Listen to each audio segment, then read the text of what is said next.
Howdy. Now, for this week, we want to look at the concepts of joy and creativity. What we're going to do is we're going to realize that having joy and being creative are essential parts of what it is to be human. But it's not just things that are meant to distract us from what's important. They are actually important for our well-being. I want to start off this week by looking at John 2. On the third day there was a wedding at Cana in Galilee, and the mother of Jesus was there. Jesus also was invited to the wedding with his disciples. When the wine ran out, the mother of Jesus said to him, "They have no wine." And Jesus said to her, "Woman, what does this have to do with me? My hour has not yet come." His mother said to the servants, "Do whatever he tells you." Now there were 6 stone water jars there for the Jewish rites of purification, each holding 20 or 30 gallons. Jesus said to the servants, "Fill the jars with water," and they filled them up to the brim. And he said to them, "Now draw some out, and take it to the master of the feast." So they took it. When the master of the feast tasted it, the water had now become wine, and did not know where it came from, though the servants who had drawn the water knew.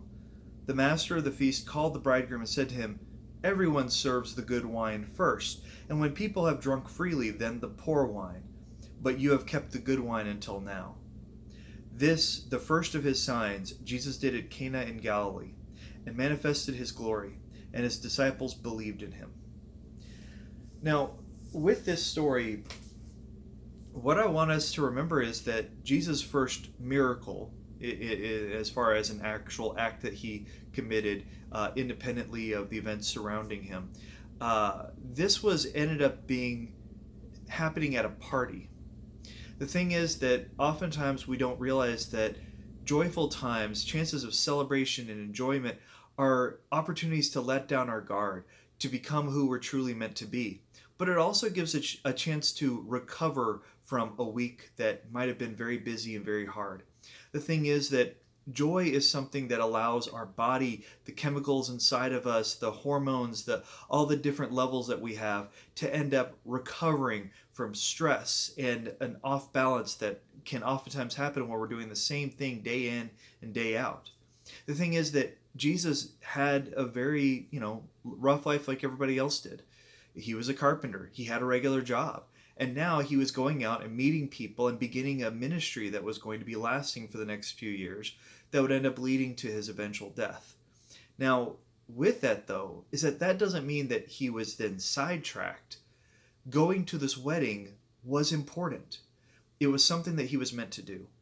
And as we begin to look at things that bring us joy and give us a chance to be our truest selves, we end up discovering that we feel more appreciated. We actually have a chance to really pause and to be able to be ready for the next week and whatever else there is to come. So with a lot of this, what I want you to be thinking about is, what are the ways in which we have oftentimes wasted time in things that did not bring us joy, but instead could take time out to do things that do bring us joy? And then with that, how can we use those activities, those things that we enjoy so much, to end up connecting with other people, to relate to them more, to also then share more of who we are? And how can we ask this question of, how is it that God is speaking to us in the midst of that joy? Not that he's expecting us to now be done with all the fun things of the world, but rather to say, how is it that this expresses the beauty of who God is?